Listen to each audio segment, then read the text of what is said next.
Forging a successful career path begins from your foundation, a foundation of quality and professional education. It is a weapon of transformation and a passport to the future. Hipmat's credibility and years of training thousands of professionals in HND, BTech, BSc, and MBA in the schools of Business and Management Sciences, Engineering and Education, with remarkable mentorship from the University of Bamenda for the BTech and MBA and the University of Boya for the BSc program is second to none.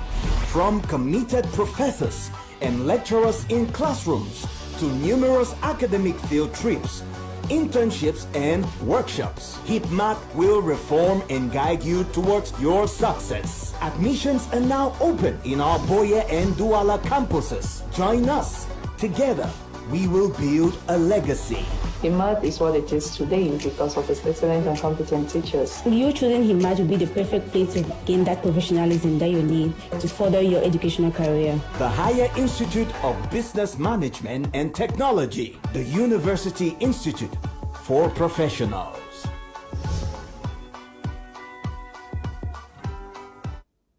Good evening, televiewers. Welcome to Prime Hour on My Media Prime. This day, we are going to be looking at the situations unfolding in the southwest and northwest regions relating to the continuous attacks on our schools. It started with the school in Kumba, and then we had information of what happened at PS Kumbo, and yesterday it was at the Kulu Memorial College in Limbe, and also gathering information that there was a case of kidnap in Fundong yesterday, though the children were released. We are also having information that the teachers that were still under custody in Kumbu have been released, but we are getting the very disturbing information that the foreign saw who left Fumban this morning going back to Kumbu was kidnapped after receiving a hilarious reception at in Bamenda, Northwest Chieftown, on his way back to Nso. We have information that he has been taken by unidentified persons, and we are following up developments. We hope that as we get them, we're going to inform you. We are going to be discussing these two topics, and also the U.S. presidential elections with our panelists who are already in the house. Apostle Ambi Valentine Ngwa is in the house with us. Good evening and welcome. Good evening, Mr. Kum. Good evening, my co-panelists. Good evening, Cameroonians and viewers of Prime Hour. It's a privilege again to be here to discuss issues that concern our nation. God bless you for being our audience tonight. Andre Nateme Bako is in the house with us. Good evening and welcome. Thank you very much, Mr. Leo, for this another opportunity at my Media Prime. And good evening to all Cameroonians. I hope that our ideas and our views will be able to shape the minds of our viewers and the entire country. Thank you very much. Damai Jarvis is in the house also this evening. Good evening and welcome, Jarvis. Good evening, Kum. Good evening, Cameroon. Good evening, the President of the Republic, and of course the Prime Minister. And why not good evening to the peace-loving people of Moya and their environment. Apostle Ambe, we go straight to discussing our topic for tonight. Limbe attacks yesterday, following what happened in Kumbo, has raised security concerns to another level, because everybody is asking where next. Yes, Mr. Leo, you see, like I said earlier once on this platform, that where there is no vision, people perish. I don't think, initially speaking, this is what people started bargaining for. When you drift from the original focus of what you are demanding, is only a clear indication that practically is a sign of defeat or a sign of you giving up. When children are being attacked in school campuses, children are being humiliated to some extent, abusing the dignity of womanhood, exposing the nakedness of children in the public. As a matter of fact, videoing it and publish it on air is actually an abuse to humanity and a disgrace to integrity. Our challenge now is not just the atrocities carried out by armed men whom we do not first of all know their identity and to clarify whether they are coming from where. Our concern now is the government's promise in the period of school resumption. When schools were to resume, they gave us assurance. I saw deals moving right to Akko, Messager, and the hinterlands of the northwest and the southwest, giving assurance to the people that the government is going to give proper security. We are yet to see the security because the consistent and incessant arrest and humiliation of children, and even gunning down some of them, is becoming a serious concern. We would rather prefer to have illiterate children who are alive than to have dead children in classes, because the danger surrounding the children these days is giving every parent a very serious concern. I think the government should tell the nation what they actually need. If they want schools to resume and to be effective, then they should have to mount the security needed.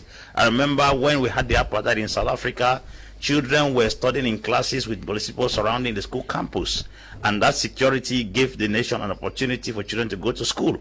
And in other nations like Afghanistan, where you have crisis, students are in classes as well as military in the campus. Now, most of the military forces have been shifted to the northwest and the southwest, and I think that's supposed to be a platform where, or a ground where much security is supposed to be carried out. But it's very rather unfortunate that it's so porous in such a way that we see children being humiliated, being embarrassed, and it's actually a disgrace. It's a disgrace not just to the children, but a disgrace to the security mounted by the government. As a matter of fact, this incident that taking place is trying to make us understand we have a very porous security system, and it's a disgrace to the fact that we have a security that cannot prove its worth. So the government should wake up, not just to defend the children, but to defend the green yellow, and also to defend the integrity of the military in the country. I think it's a wake-up call, and it's a serious concern. It's a serious concern. Atem Ibako and Drin, is there real reasons for parents in the southwest and northwest regions and the populations at large to be really scared of what is happening these days? Mr. Liu, I would not say that the people of the northwest and southwest should live under fear, because it will not be a suggestion or an opinion for them to have that kind of mindset. And I think that peace is not the absence of war. Rather, peace is an atmosphere in the midst of tribulation and trial, whereby you have been able to overcome and build a defense, whereby you are not afraid of the circumstances surrounding you. That is when peace is being mentioned. It's not mentioned in a place whereby there is no violence, or there's no trial, or there's no tribulation. So peace, I would say, that should be what the people of Southwest and the Northwest should be assured and should be giving in the midst of this armed conflict. Mr. Liu, I will still tell you that we have tried very obvious methods to resolve this issue, and we have realized that it has not actually taken its toll, or it has not actually brought the people who are living in those two regions and their children to a level of assurance that at least they are moving into a place of freedom and into a place of security. So what I will still say, Mr. Liu, I will come back to my own drastic decision, which I have been imposing and I have been declaring and I have been standing for as my only way forward to what will be as a resolution of the people in the Northwest and Southwest. Mr. Liu, I still say that the church still has a responsibility to intervene in what is happening in the Northwest and in the Southwest in order to assure and to ensure peace return forcefully in those two regions, because I still tell you that in the statistics of about 98% of Cameroonians, not even 98%, sorry to say that, but at least 80% of Cameroonians are all God-fearing, and they believe in God, and majority of them are Christians. So these people all belongs to denominations and to different religious organizations. So I feel that this is a time where the ministry of God and the men of God should be able to step into the scene. I'm not talking of that kind of men of God like Desmond Tutu or Cardinal Tumi. I'm talking of the kind like Adeboye, what we saw in Nigeria when the SARS began maltreating for many years the people of the youth of that country. Adeboye, in his capacity, stepped forward and gave Buhari certain conditions to meet a specific reason. Otherwise, the country is going to break up. And the government said they were not going to succumb to the threat of this man of God. And he persisted and told Buhari that This agitation is the right time for the government to address this issue in this nation, otherwise the nation is going to break up. And these are the kind of authority that we are speaking of. We need men of God who can draw the attention of the separatist fighters, draw the attention of the government, and forcefully return peace back to the people. This is the time where I expect the church and the men of God to go out and defend the tithe of the people who are paying tithe in their churches. This is the time I expect the men of God to go out according to the mandate of the gospel, Mr. Leo. They were not sent to preach in the church.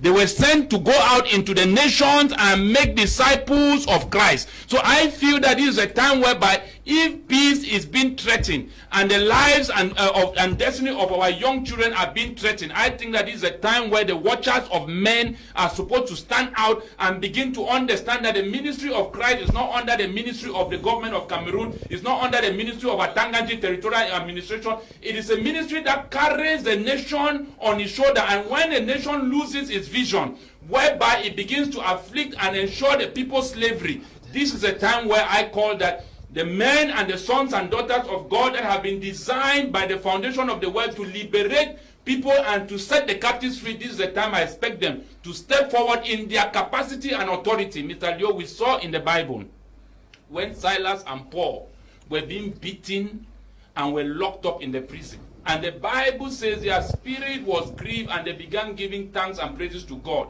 They said it was a violent earthquake that hit the prison and the doors and chains. We need this kind of authority. We need this kind of church to begin to step out, Mr. Liu. Good evening to you, Valerie Ojon, watching from Kilaki.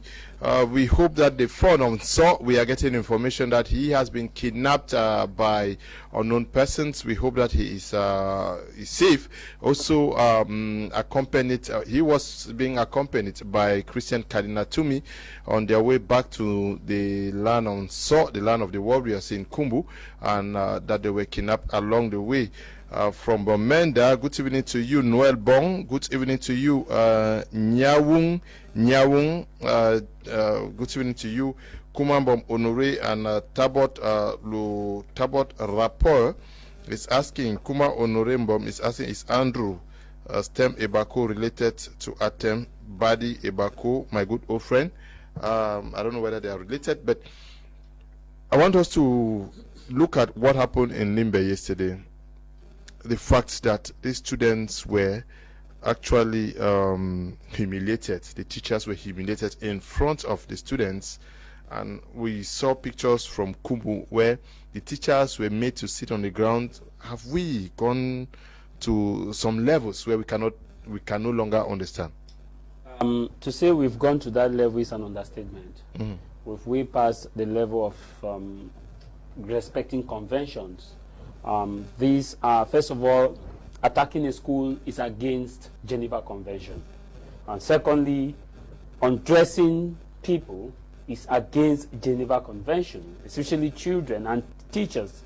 And thirdly, burning down the school is another atrocity. So we may want to, before going deep into your question, I just have this to say, that we may not be a country that is a signatory to the International Criminal Court of Justice, ICC, but as a country, we are affiliated to the United Nations, and the United Nations has a principles that when a crisis like this happens, in states that are not affiliated to that are not signatories to ICC, there's what we call a tribunal, which is being set up.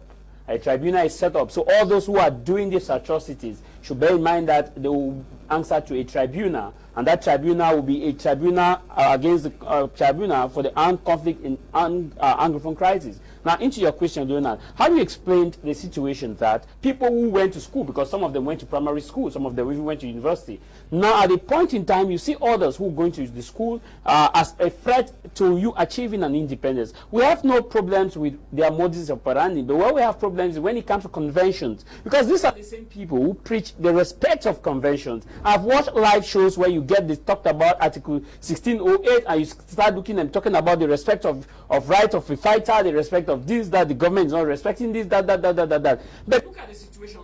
There was someone who was interviewed, I think a student who was interviewed in that same school, who said one of the armed men wanted to stab them. The other said, no, don't stab. So they had to retreat. And so if you imagine that kind of situation, I'm sure that situation was even mitigated because of the condemnation we had after Kumba. Because the condemnation we had after Kumba was serious in such a way that even those who perpetrated the act could not withstand the condemnation.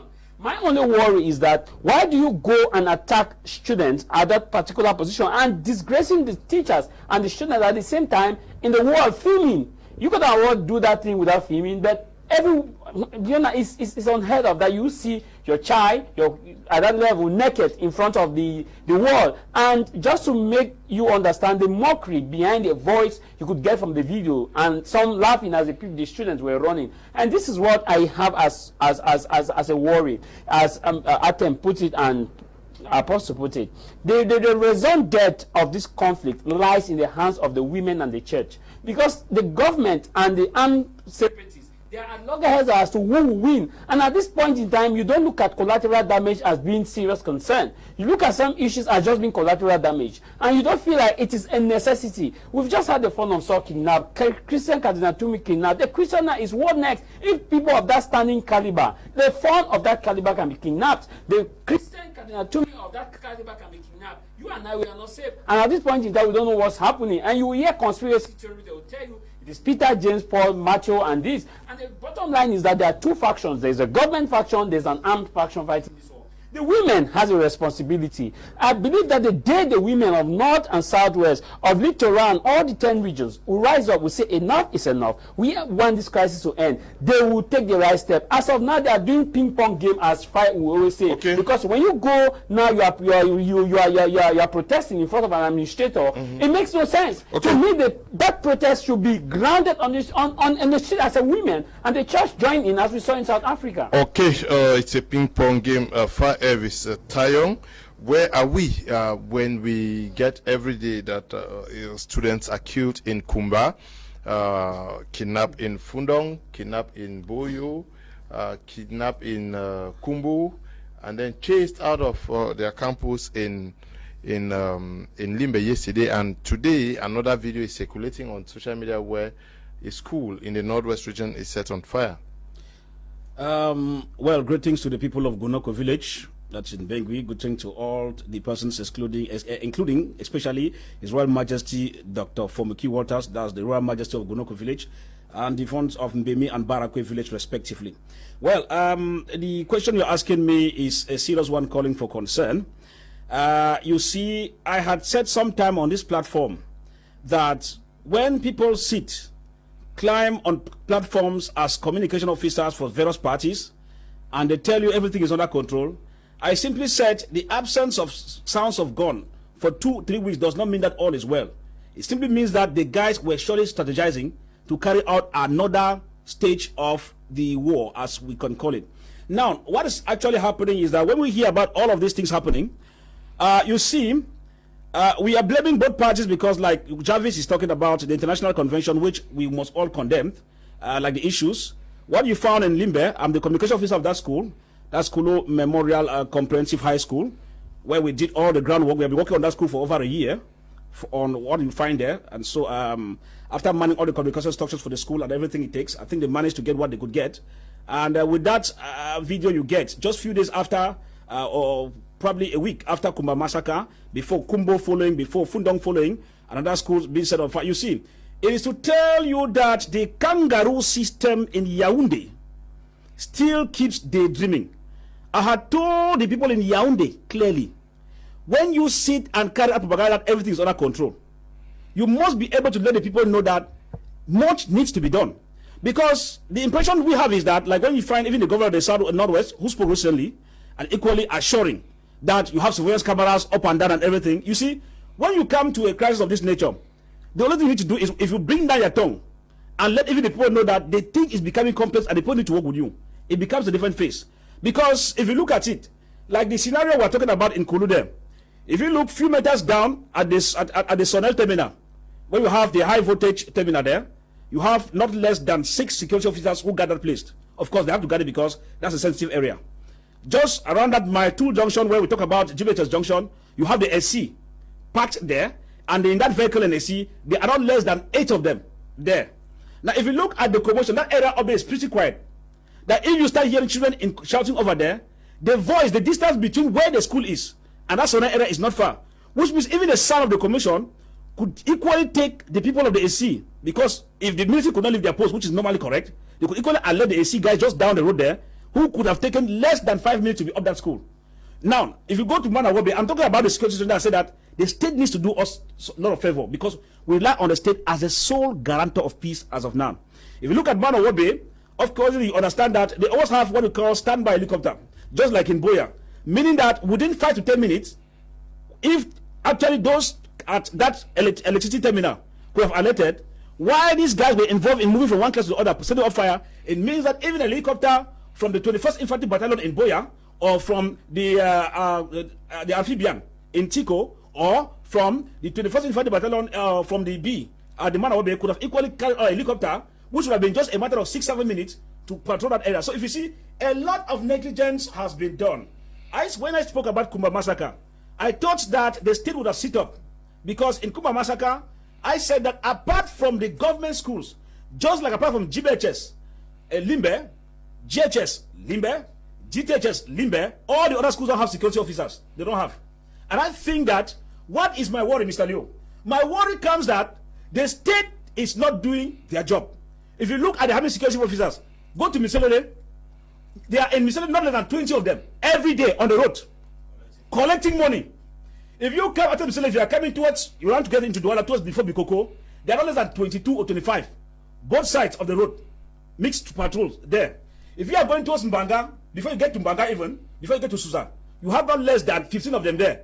If you are going to Yaoundé, before you enter Van, the checkpoint, there are not less than 10 of them there. So ask this question: what are these numbers doing on the road when there are dispatched even just two officers per the schools that are functioning? Or if Yaoundé cannot do that, Yaoundé has said, okay, since we cannot effectively handle all two militaries per school, can we gather the schools in a particular area? So we put security not in the schools but around the area where they can easily alert one another if there's an attack. You can see them all selling after the market. It is now they come there to carry out patrols. Now you get the issues in Kumbo. Where were they before? You cannot tell. But they will come after. But as I said, there is an issue the state is doing. But the state needs to answer, why are there security officers in government schools and absent in private schools that are duly legalized and of course functioning under the armpit of the state? It means that to an extent, the state is telling us that government schools are more than those who attend private schools. If that be the case, I prefer, Yaoundé, listen to me very well, I prefer you close all private schools. Tell them to shut down until when you have security measures, so the children can flow into the government schools. You maintain your security, we will understand. But don't give us the impression that security measures have been built up. Of course, we got the governor of the Northwest region, of the Southwest region recently, assuring women when they marched to the governor's office during their no to the violence after the Kumba massacre. What was the assurance? We have stepped up security. Kmer division, what was the assurance? Otu Chabalong, our SDO told us security measures have been stepped up, and the other GOs took the same. Now, when I hear a emergency security meeting holding in Boyo after the deal has been done, I say these people sell after the market. When security measures are above you, you revisit the strategy. Now that you cannot dispatch all the troops, what are they doing on the road, for God's sake? Okay. It means that the corruption is masterminded by Yaoundé regime, which they prefer collecting money on the road illegally and surely partake in that illegal money, that dispatching these people who have just left school, many of them on the road, to go to schools where the security is required. Yaoundé, you have not yet answered. You will answer very soon. Okay, good evening. My name is Mateko Taximan in Kumba, Hilltop, Fiango. The government cannot invite those kind of men of God from Nigeria. They will expose the government. Okay, good evening to you. I'm Alexi Biget watching from Mendong in Yaoundé. Good evening, Mr. Liu and the crew. Where is Far, Mr. Far, which I expected and desired so much to be on this program on their TV channel? Where was the fun going to? Why do I say so? It is because he is not going to be missing his people, but for political motives. No, he was going back to the village, please. He was not going for political campaign. He was going back to the village. Hello, Mr. Liu. Greetings to you all in the studio. I wish to suggest that all the church leaders in Cameroon should call for a nationwide protest and block all the roads till the government solve the crisis. Mombe is writing from Ndop in Bamali. Okay, many people are looking up to you, Apostle. rise up to the occasion. I'm enjoying the program, but to say all the men of God have their new churches in Francophone areas. So live now is individual relationship with God. Not through men of God. Kingsley is writing from Magba. Okay. Apostle Lambe, I'm not sure you will go by what Kingsley is saying. But Apostle Lambe, many persons are asking, why are these children taken as targets today? Why do you target them? You know, in every crisis, the vulnerable become the victims, because the strong are never trapped. And as far as crises are concerned, those who have their money, they are strong. Those who have their connections, they are strong. Their children are out of the environment, so they cannot be trapped. The vulnerable in this context is not people who are physically weak. The vulnerable are those who do not have means to escape the crisis. People who have money have flown their children to Nigeria, flown them to America, crossed them over to the French-speaking region of the country, so the children are not victims. The children who are still going to school in those areas are children whose parents are not able to relocate them, so they become the vulnerable. Now look at the masses. Most of the children who have been translocated or transferred to other regions of the country or other parts of the world, they are not victims to this crisis. It is obvious that it is a poor man who cannot relocate his child that is a victim. Number two, children are helpless. They are defenseless. They cannot help themselves. That's the reason why there is a need for government, like Fa was saying, to mount security measures that are going to protect the schools. Either they shut down the school year or they stand up to the task. Because I'm very convinced, and I saw on many occasions, either the government is telling all what they are not able to do, or they do not want to do it at all. Because the confidence they gave, some of us came on this platform and called back for school resumption with confidence that government is going to protect the interests of the children. But if at all at this level, we are feeling betrayed because the government themselves have not done anything possible to protect the interests of the children. Most of them, their children are not in those regions. The visit of the interministerial visit that went to Kumba, the level of security that went there with the ministers is like protecting diamond and then neglecting wood.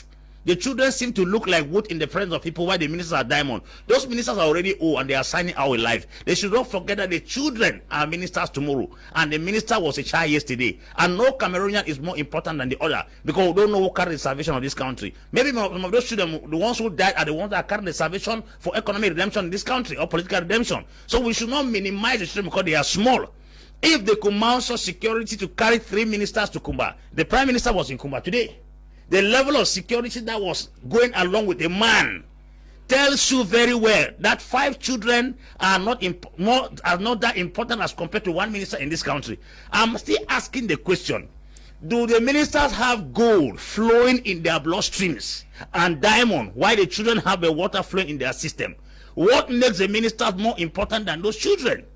Who knows that those children who are being killed like that in Kumba or in other places may carry the solution we are looking for in this country in some years to come?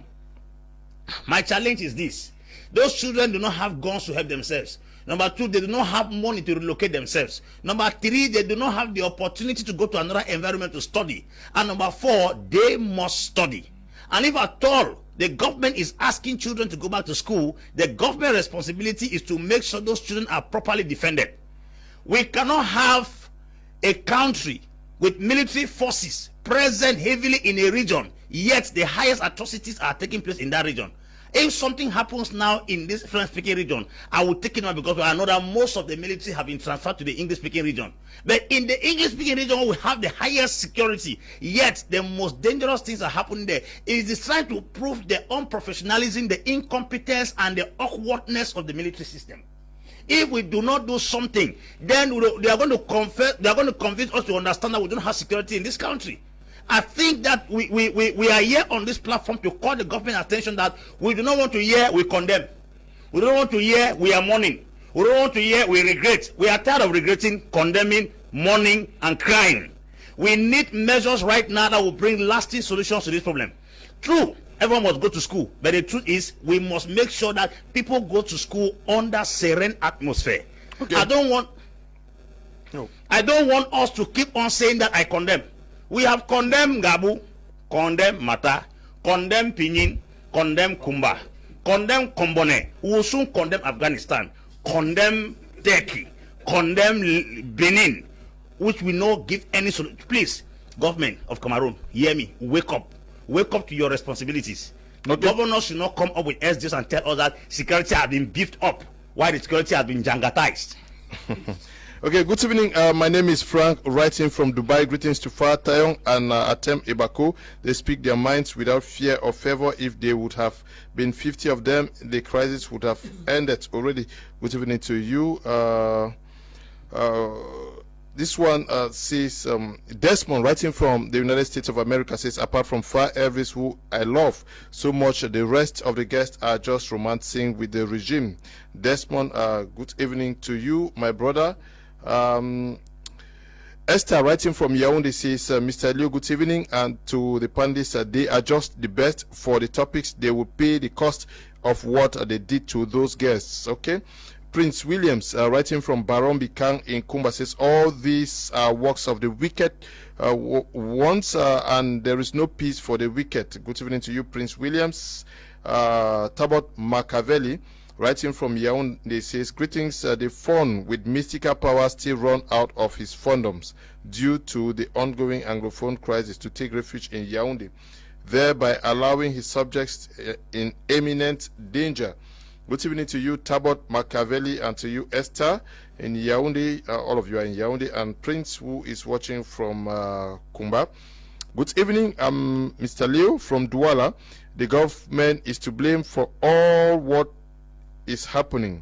Yes, we are not denying the fact that there is a wrong to humiliate or kill innocent school children, but the bitter truth is, if the government can accept the truth and come to the table for proper negotiations to solve the solution of this Anglophone problem, then all what you people are saying is waste of time. Okay, we are talking about the government providing security, like Apostle says. Far Elvis equally said so. Is it possible for all schools to be given adequate security, that is placing security officials at all the junctions in our towns? Take, for example, a town like Limbe that has numerous schools. I'm sure there are more than 50, 80 schools in Limbe. Boya has same numbers. Can the government adequately provide for that? Mr. Leo, it's not a question if the government can, because the government is the people, which means that it is a possibility, and it is quite obvious that if we want security be given to all those schools, there will be security there. Equally, as if we really want to resolve this problem, the crisis would have been resolved long ago. This is just to show a sign of bad faith and unwillingness to resolve what the common people are suffering today. So you begin to wonder whether it is to whose interest. You see, there are many factors, but I don't want to go into the details to open back wounds that have been covered. But I want you to understand something here, Mr. Liu, so that we can understand why these securities are not being dispatched to all of these schools, whereby we have our children and the future leaders of this country tomorrow. And I also want to let the government know, and the separatist fighters to also know, that the continuity of every human being lies in his seed. That means that children are the continuity of our next generation. So if we cannot protect the children, that simply means that we are living in a very dark and diabolic, inhuman dispensation, whereby we don't see where a seed that is being planted to reprocreate or to regenerate or to grow is being kept out of existence. So you come to realize that, Mr. Liu, as I want to build these statistics on understanding why an individual or a few hands of ministers can carry a security alone that is how will I put it, is entitled to secure a region. For example, you begin to ask yourself, but what kind of military or what kind of armies or policemen or gendarmes will regroup themselves to line themselves behind one man who is called the minister, who is a civil servant and was being called to defend the population of this country? You ask yourself, but what attracts the military, the gendarmes, the police, where everybody's opinion and ideas seem to suit the one individual, whereby his own children are considered worthless? You ask yourself, but what is a challenge here? You look at the salary. I'll give a very good case study like Nigeria. a first-grade police officer in Nigeria salary for his salary for 1 year, it means that he has to work every day 24 hours every week for 7 days a week and 365 days a year till 2,120 no, sorry to say this, till 2,122 years before he makes to earn the salary of an annual minister who earns a year. That's what a policeman in Nigeria makes.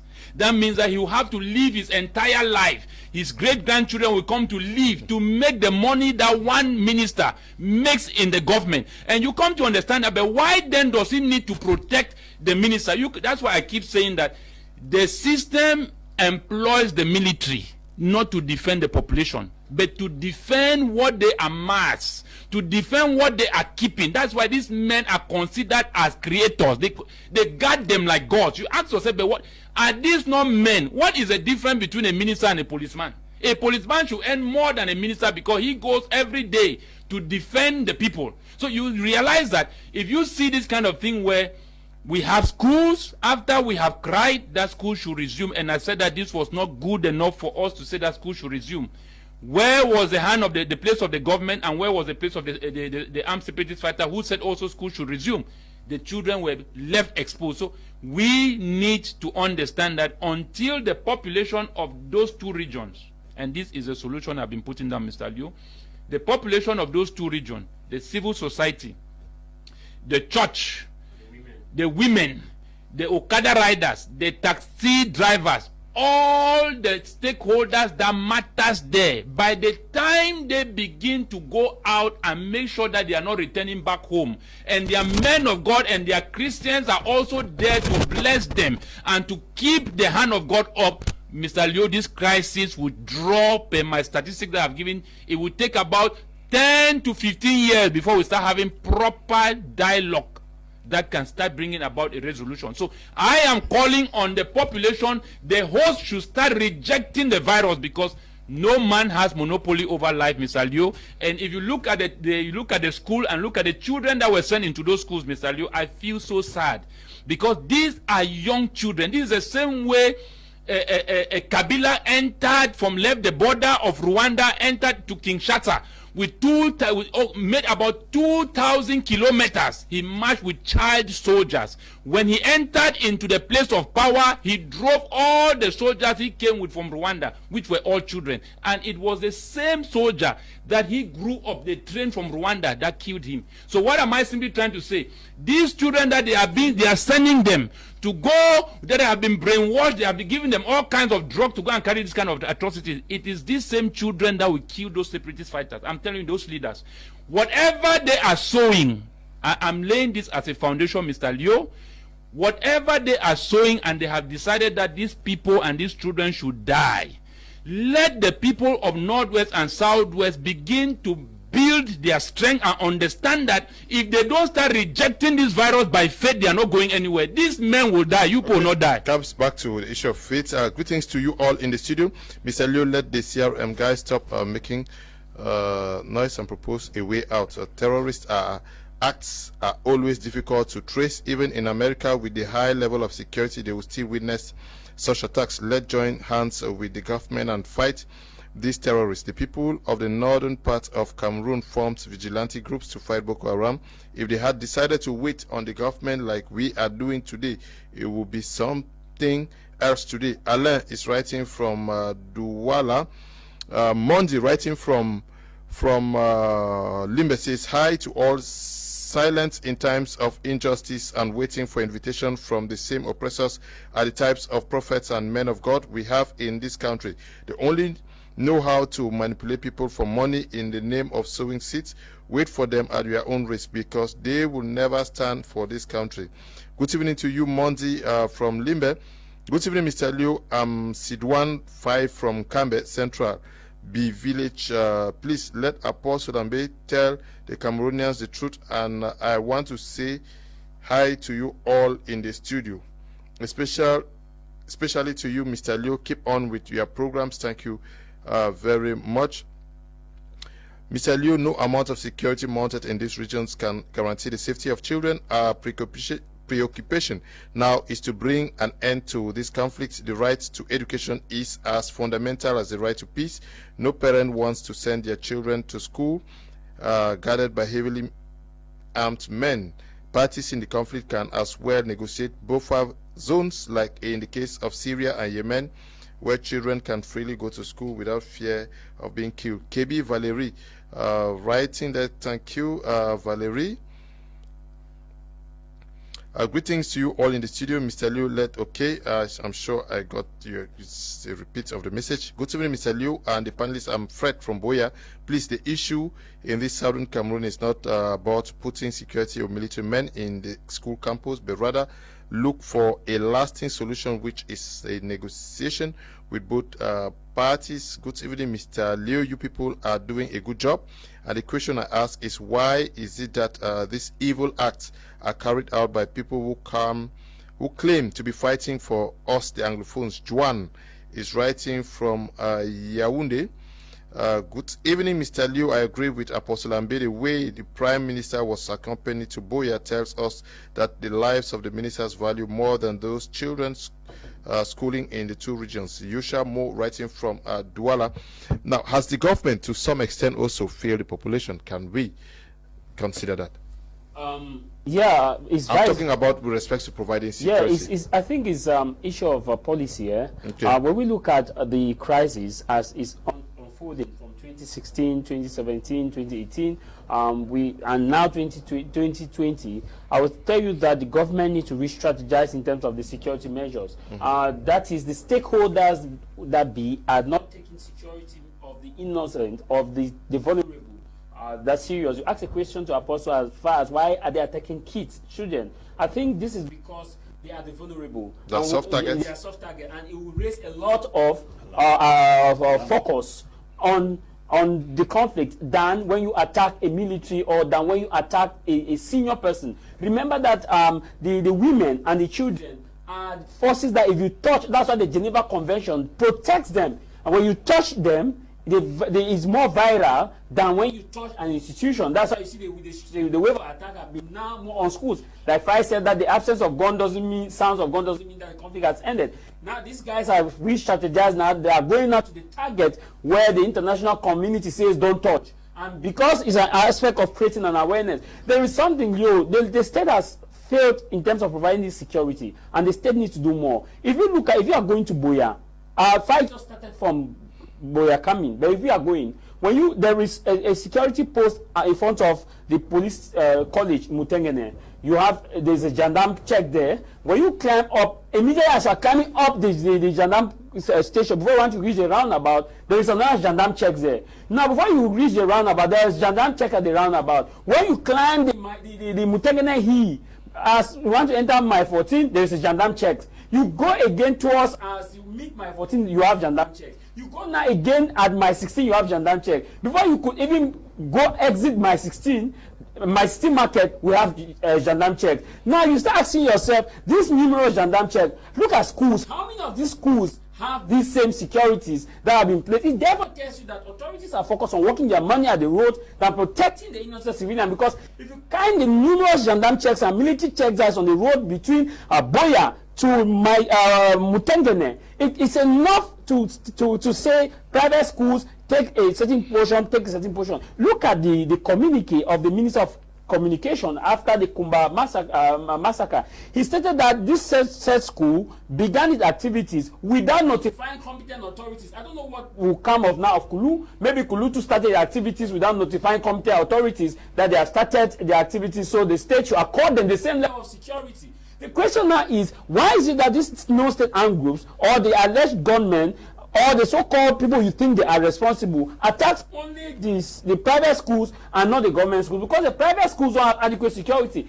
Go to Somerset Bilingual College. How many security do they have? Go to all the private schools and tell us how many security do they have? We should have We should have at least 3 or more security personnel, but which is not still the solution of this conflict. The solution of this conflict is when the women, the church, the women and the church will stand up. The day apostle, the day the bishops, the day the Christians of the church will stand up and go out and don't come back and say enough is enough. This crisis, we will not be providing security to the kids, but it will be providing permanent security to the nation. I see that the Kumba massacre gave a green light to the women to stop this conflict, but the women seem took off guard. They were politicized. Politics came into the picture, and I asked myself, how does you going out of your house crying in front of the governor and going back to your home solve the conflict?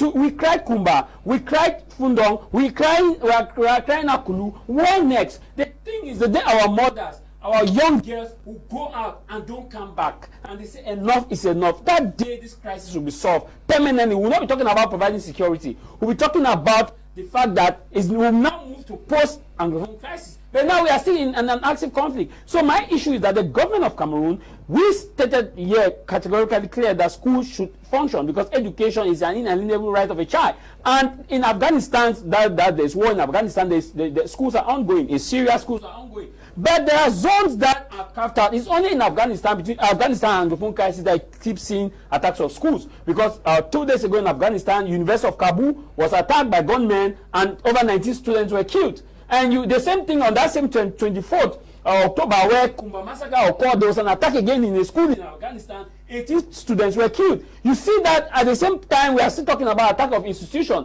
And why? Because when you attack an institution, it get more. You will get more attention than when you attack a civilian like you and myself. What then is my conclusion on this particular topic that I'm talking about? My conclusion is that our women should stop going to the authorities. When I saw how women in government offices, even as government MP, will go out and protesting the end Anglophone crisis. An MP is protesting that we should end Anglophone crisis. How can an MP who has a right to end Anglophone crisis, government officials, women going out there, we should end the Anglophone crisis? Okay. So the day they will go out on the street and say, we are not coming back until you stop this conflict, I think at that point in time, the ping-pong game, as far as we say, will stop. Good evening, Mr. Liu and your panelists. Have we forgotten the person who declared war? Let's tell him to call off the war because no government wins its own people. Peter Tebek is writing from Kumba. We want to save souls. Good evening, Mr. Liu. To you all in the house, our children need to be educated, but how can they study with this kind of atmosphere? Good evening to the panel. Just want to say people who are saying that government is responsible for the killings may have a point. What is it that the military always come after the deed has been done? Okay, it's normal because the military cannot be everywhere now. Good evening, Mr. Liu. I think that the president is gaining something from the blood of innocents. Okay, Fonjok is writing from Tico. Greetings, Mr. Liu. Dem Stephen from Kumba. I wish to inform the separatist fighters that if they can't protect the children they openly said they are fighting for, then they should leave the fights. Okay. Kadiri Raphael from Greek Cyprus. The national dialogue failed to make things worse, so the government now depends only on the army and propaganda as the only tool to gain ground. But I pity the grass that suffers because of these two elephants. Far Evis Tayong, separatists also the subjects in the separatists themselves. Are they leaving the subject and chasing the vulnerable children? Well, for the separatists, I might only be able to attempt... Why are they focusing on children and not... I might only be able to attempt an analysis because if they were talking to their communication secretary, I'm sure they would have been able to respond to you properly or probably. So I'll be only giving it as a political analyst from a standpoint of view, but I hope with time you could take some of them on Skype in a program like this. Maybe they'll be able to give their clear-cut agenda. But then, one thing is for sure, when I look at the crisis, we realize that I see people talk a lot about things that we have to condemn. It is true. But analytical-wise, each party in a conflict has what it's called its stronghold. And this stronghold varies from one area to another. If you go to DRC, during the period of Laurent Kunda, one of his main issue was targeting young women, but through rape. And so, because that called for international, that call the alarm or call for alarm. And so, if you come to us here, just like if you go to South Africa, the main issue was targeting children. When during the apartheid, children were at the forefront before any other thing. Yeah, so, but they went to school, eh? No, I'm saying targeting children before they went to school. Many things got wrong. Many of them were killed even. And so what do we see? We realize here that in the case of the conflict in Cameroon, now what the separatist fighters, as my own assumption, hoping that you could get one of the leaders on Skype someday who could be able to tell you more about that. But from what I see is that from the crisis, just like what Jarvis is saying, people look at a target that will call for concern. Now, if you look at it, there are two things coming in here. The state also is looking for a means whereby where the separatist leaders are residing, something could cause also the host countries to get them to book so that they could stop that. Now, understand the separatists. What are they doing? They too are probably looking that since as school is primordial, and it could be, or it is a target that when you touch, it calls for concern, it becomes an issue. But now, there is a discrepancy here. Why separatists equally know that if you hold school down, because the government's point of view is also school. So if you hold that school down, that is where it's like they say you hold a man boy at the level of his testes. All right. So in the case of this particular conflict, you realize that there are two fronts here. Now, as I said, propaganda has set in.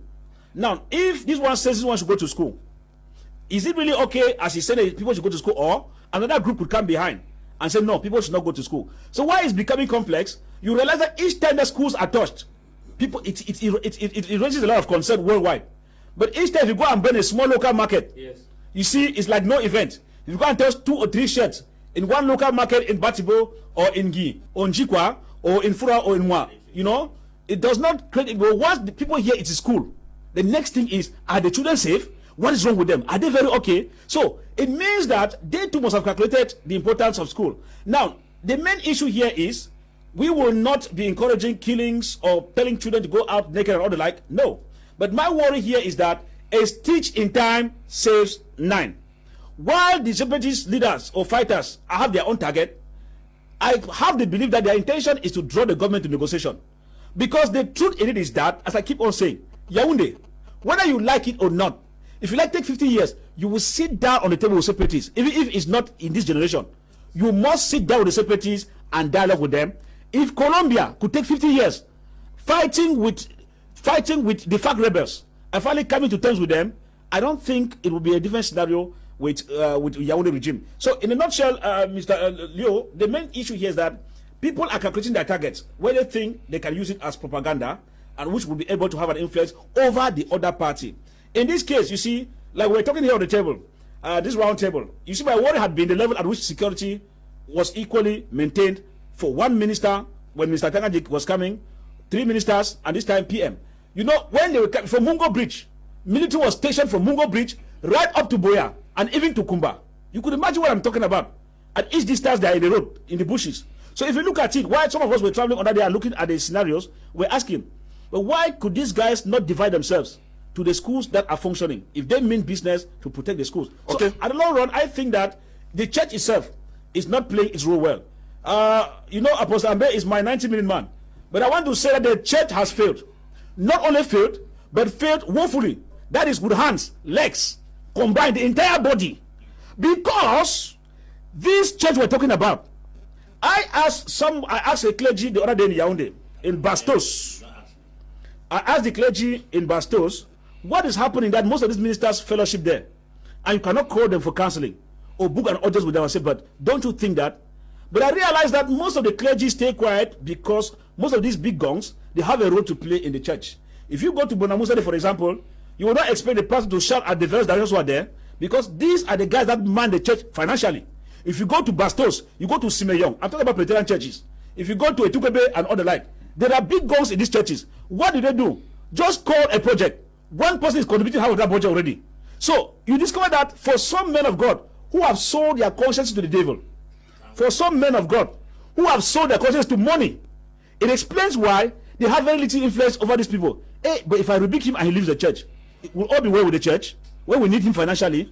These are the bitter realities. If not, Like what Ebako was saying, it takes the church, even the military go to attend churches. Their wives attend churches. That if, like Apostle says, they have the association of pastors, whether the association people are sleeping, surely they are sleeping. Because if this association of pastors were up to scratch, they should have been able to take the issue after fasting for 2 days or 1 week, depending on the Spirit of God, and say, today, Christians, we think that will make a peaceful match. Okay. If the whole street of Douala is donated by Christians, both from Catholic Church, Baptist, Pentecostal, I am sure it will ring a bell. But I don't know. Apostle is here fighting alone. Okay. The others are there in their churches collecting tithes and praying day in, day night, yam done, yam not done, soul seats and all the like, and casting out demons for poor Christians when the real demons are these leaders. These leaders in Yaoundé. Those are the real demons. Apostle, go to Yaoundé and preach to them. Take your association of pastors. Go to Yaoundé and tell these people who are bloodsuckers that people have died enough. I give you 1 week. If you don't repent, something will happen to you. They will begin to repent one after the other. Before you know it, the government will change for good. Okay. Anita Eno Takang says, good evening, Mr. Kuman panelists. Mr. Temibako has put forth a scenario on a salary chart as in the Western world. The government officials should understand that they are there to serve the population and not the other way around. When individual salaries become more than that of the government officials, people will see how the tides will be turning. The high rank paid government officials are distracting and intimidating the population with their salaries and not doing their job. Esther from Yaoundé says, where is the Minister of Women Affairs and the First Lady? Okay. Mr. John from Kumba, good evening, sirs. You people are doing the best in the studio. Yes, say students are in the attack in schools while police gendarmes are on the collecting money for vehicles. It's very hurtful. Inside Aboya, we have 12 control points. Okay. Good evening, Mr. Liu. I just want to thank Prophet Ambe for he just let the government do something. I'm Alima from Boya. Alima, good evening. Sir, news reaching me now confirms that Cardinal have been arrested somewhere in Gonketunja. Terrible shooting now in the area, sir. As we are talking about men of God, Elvis is very difficult. Okay, we are getting unconfirmed reports that they might have been released already, but we are not too sure.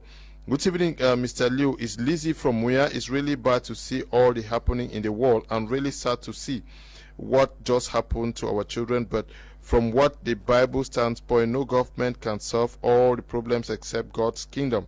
Let's all pray for that kingdom to come. Well, let us get from Tamfu Siduan what happened in Kumba today. Mr. Leo, good evening to panelists, good evening to televiewers. You are welcome to Kumba Meme Division, where today a funeral service in honor of the 7 children killed on the 24th of October 2020 at Mother Francisca International Bilingual Academy took place. It should be noted that the service took place under the auspices of the Prime Minister, Head of Government, His Excellency Chief Dr. Joseph John Gute, who arrived Kumba and was received at the Barombikang neighborhood in the city of Kumba, and later on moved to the Kumba Amusement Park. At the Kumba Amusement Park, a joint funeral service took place involving the various Christian denominations and equally the Muslim faithfuls, who all prayed and asked God to come to the aid of the Kumba population, and equally praying that justice be safe in favor of the children who were killed because they went to school. It should be noted that the various preachers quoted chapters from the Bible and from the Quran respectively, stating that what is happening in Cameroon needs a solution from those involved in the armed conflict that has ravaged lives in the northwest and the southwest regions of the country, and equally challenge the government of Cameroon to create a path for peace to reign in the 2 English-speaking regions of the country. So that is what the preachers told mourners today in Kumba, precisely at the Kumba Amusement Park. It should equally be noted that during the corpse removal today at the Kumba District Hospital mortuary. One of the funeral vans transporting the corpse of one of the students killed caught into flames. Thanks to mourners and hundreds of people who gathered at the district hospital who helped in removing the casket from the funeral van and later on put down the flame. It should equally be noted that so many people in Kumba have condemned the gruesome killings of the 7 kids here in Meme division, precisely in Kumba 2 subdivision. Now, see at the Kumba amusement park, a message of condolence to the families from the President of the Republic was read by the Governor of the Southwest Region, Bernardo Kala Bilai. In that message, the head of state expressed his sincere condolences to the bereaved families, and to equally note here, Mr. Leo, that the various families and mourners expressed regrets that the children died because they went to school. And most of the families, we tried to speak to them, express their disappointment in the government because the government promised them security and stated that all is well for the academic year 2020-2021 to move on smoothly. But according to most of the families, they think that security situation in Meme division is quite porous, reason why the attackers could penetrate and kill their children. Most of them stated that they are still to decide whether they are going to send the rest of their children back to school because the memories of the 24th of October still remains in their heart. And Mr. Leo, after the funeral service at the Kumba amusement park, the various corpses were handed to their families for private burial in their various locations. But one corpse was buried at the Kumba amusement park roundabout, and from the city mayor Greg Mewano, who stated that a monument is going to be erected in that place to always remind the population of what transpired in Kumba, precisely at Mother Francisca International Bilingual Academy.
Now, these actions, Apostle Abe, these actions that are being carried out in Kumba, Kumbu, Fundong, and Limbe, are these enough to discourage many parents in the Southwest and Northwest regions not to send children to school, or they are going to muster courage, hoping that this does not repeat itself and for effective schools to go on?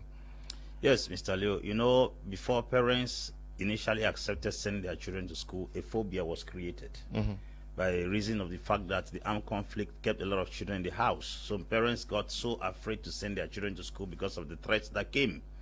And from most of the separatist leaders that threatened people from sending their children to school.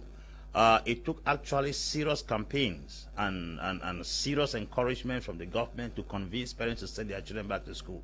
I think if parents finally came out of the phobia and the mindset to send their children to school, it was an advantage and opportunity for the government to seize and consolidate that particular sector of the country that has been greatly hammered by the crisis.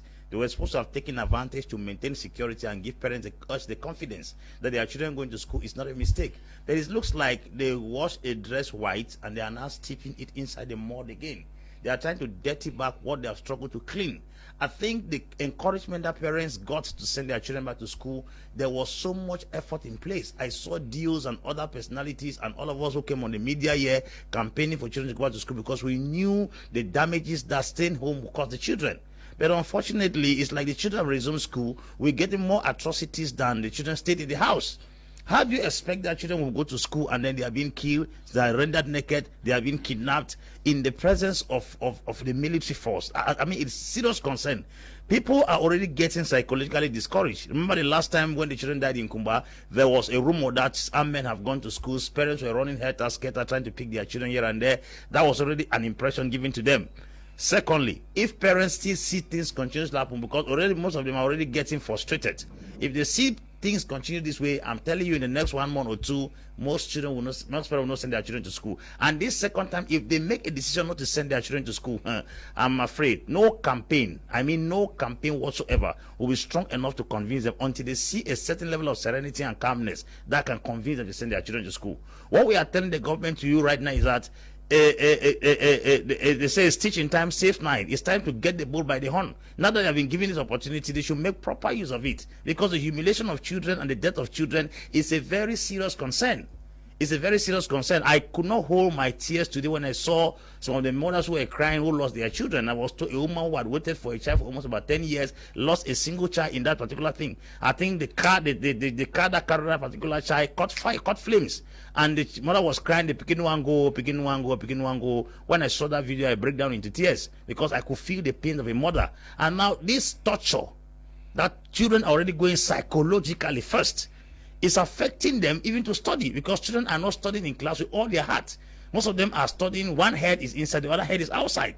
The government should take an opportunity, now that a chance has been given to them, and consolidate this school resumption in a way that will not go back to where we just came from. Now, this idea of using gun to solve an ideology is a very big mistake. During the Sri Lanka war from 1983 to 2009, 26 years of war, the Sri Lanka government fought against the Tamil Tigers. They fought and killed people in thousands. They refused. That war lasted for 26 years. What I have seen as far as civil wars are concerned in Africa and the world, they don't last for 10 days. They don't last for 4 years, because it's an ideology. Now, even though the Tamil Tigers were defeated, they still rose up after and said they will still go. Just like the Biafran War from 1967 to 1970. 3 years of intensive killing. People died. What happened? Nnamdi Kanu has risen again with the Biafra idea. I cannot tell you how many people have been killed in Cameroon of SCNC and the so-called Southern Cameroon stuff. But suddenly it has erupted from nowhere again. My idea is this. If we use gun where knowledge is needed, it's like trying to ride a bicycle in a petrol station. The government should change its approach. The military approach will definitely not work in solving this problem. We just saw children being killed. We thought that the blood of those children and the pain of the parents were supposed to have calmed down the atmosphere. Suddenly, just were kidnapped in Kumbo. Then now we are in Limbe. So we'll go to Ekona and then enter Mutengene and enter Tiko and enter Kambe. Before that time, we'll understand. Somebody will say, do you want everybody to die before you come to the consciousness that something is happening? Do you want everyone to be annihilated before you come to the consciousness that something is happening? My anger is this. This battle is not for the rich. This battle is for the poor. Why should the poor man, because of poverty, which is already a problem, have another problem again? Because the ability not to transfer your children, you cannot be in Douala and gun catch you. Neither in Yaoundé, neither in France or in Nigeria. Gun won't catch you. Gun will only catch children in Buea, Muyoka, Limbe, who have not been able to go out of that region. So I think that they are already damaging the psychology of parents and equally the psychology of children. They should do something very fast. Make hay while the sun shine. Or else, if parents fall back to that consciousness of not sending their children to school, you will organize 60 days fasting in this nation to change and transform their mentality. It will be difficult for that thing to happen.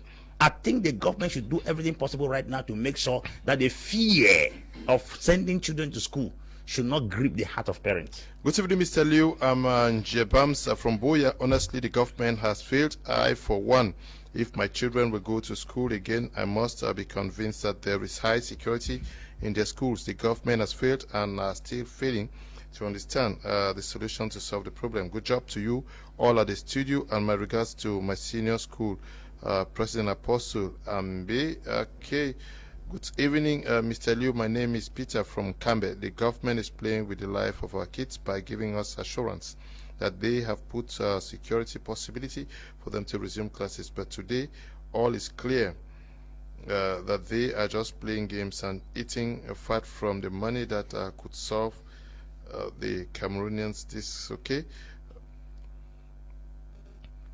Good evening, Mr. Leo. I think the same security in Camto's compound should be kept in all schools in Northwest and Southwest communities should just be poured out during protests. Okay. Good evening, Mr. Leo and the crew with you in the studio. We should not forget the place of security on the road as well. We challenge our government to provide our schools with security it deserves, but should not compare this to the state of road security. There is a bigger problem to solve than providing security, and this should begin with the government itself. Women can go out to demonstrate their concerns for peace, but what if they are attacked? We cannot predict the reactions that will follow such demonstrations from both sides. Okay, please, when the message is long, I can't read it. The messages are so many, so make them very brief, please. Good evening, Mr. Liu. The attack at Kulu cannot, okay. Amos is writing from Limbe. Good evening, Amos. Good evening to the entire panel. We should stop blaming the government because even separatists said schools should resume. So why blame the government all the time? Mola Faku is writing from Limbe. Good evening, Bless from Tico. Please, why is the case in Kumba so different to the government? Are the lives of all the others killed before this useless to the government? We expect more to be done to stop this crisis. Thank you very much. Atemi Bako, these children are in school because the community decided for them to be there. The fingers are pointing towards the separatists and the communities, but the separatists or the government, they are part of the community. Can the community not stop and provide security for their children?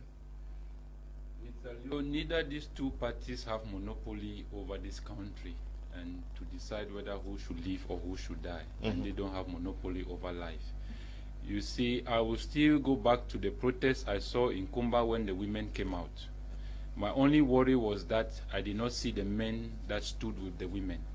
I did not see the population in those two regions that stood with the women. I did not see their church pastors standing with the women. I did not see their church Christian standing with the women. So you come to realize that, like I still say, that we are still not ready for the kind of change that that befits the Cameroonian population. You see, after making a good statistics of the population of Cameroon, which about 70% made up of the youths, that simply means that, like I said before, that it has only taken the energy and strength of a young man to keep an old man in power or keep this kind of system floating. You see, we understand that it's a centralized system which was built and instituted by France way back in the 60s, which is what I call the colonial system, which denies its own people. Therefore means that if we continue to assume that the government should do more, after we had already analyzed that nothing genuinely good can come from the government, we should start drifting our attention away from the government, including the separatist fighters. Because you come to realize that they say that the people of the southern Cameroon or the English Cameroon or the Ambazonians are enslaved by the French. But I ask myself, who here is enslaving who? Because the people of those two regions have right to any nationality that they want, including being bilingual or being French or being English. But who is enslaving who? It is the separatist fighters themselves, their leaders, that are enslaving these young men to enslave their own people, and that is a reality of the day. Because I still say that when you come to the French zone, you don't see French soldiers kidnapping and killing their own people. So you begin to wonder what is a challenge in the Northwest and in the Southwest, whereby a revolution or an independence or people who want to secede a country have made their own people become an enemy to this struggle. So I don't understand how these children have become an obstacle for the Ambazonians not to attain their independence. Mr. Leo, I still come back to the place of the church. If you look at Vatican does not need permission from any government in the world to carry anything. They are independent and they are sovereign. What I'm saying here is that I'm not calling on the Presbyterian Church or the Catholic Church. I'm calling on the people who have assumed power in churches. Men who have faith and people who are able to call things and make the things happen. We need to step in, Mr. Leo, and I will still insist saying this. It's like the cloud is a bit dark, I need the place to get brighter enough. Mr. Leo, some examples need to be set in Cameroon, honestly speaking. As far as the Church of Christ exists in Cameroon, some examples need to be set.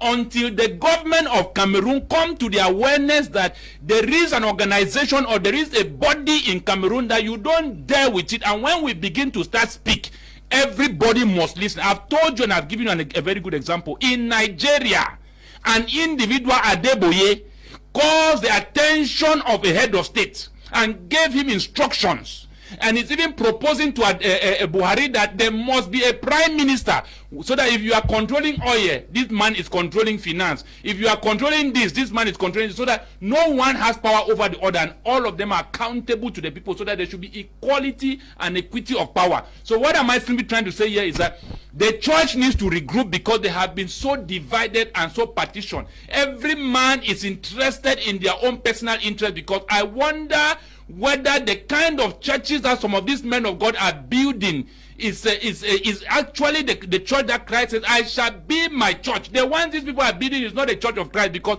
we saw, I keep repeating, Mr. Liu, we saw the ministry of Christ. We saw the mandate that Christ gave to the disciples. He said, go into the nation. He did not say go into the churches. You cannot build and continue to recruit soldiers and armies who never go for battle. Mr. Leo, it is a time where we need the Pentecostals. We need the Christians who have the Holy Spirit. The ones who we have. What I keep asking this question: how different is this battle with the one they fight in the churches? We have to face reality. How different are these demons? Different with the ones that they fight in the churches. If the Bible says that their weapons are not carnal but they are mighty, it's simply trying to tell you that there is no physical government that a church cannot bring down. That is what I'm simply trying to say here, Mr. Liu. So it is a time where I am saying that the church needs to enter into this thing and forcefully bring peace on both sides, because if you are expecting the government or the separatist fighters to come on the table, that might take 20 years. Okay. How many lives would we have lost at that time? Greetings, Mr.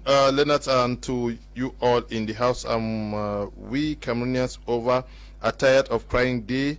We are just begging on behalf of all the innocent civilians, especially children, for the government to organize another inclusive dialogue, another to end the senseless war to come to an end. Mohammed and friends writing from Morocco in Casablanca. Mohammed, extend our greetings to everybody who is watching us from Morocco. This one says, and why is the government made up of politicians, and why are they politicians always taking laws in their hands and making God out of themselves? Okay. What has the church got to do with this? Okay. Oops. Stop the calls. God, get to me. Greetings to you all there. I think there is a foul play in this nation, but they can't fool the people forever. It's high time the government take a U-turn and make the right things right while it is time. Eva is writing from Kumba.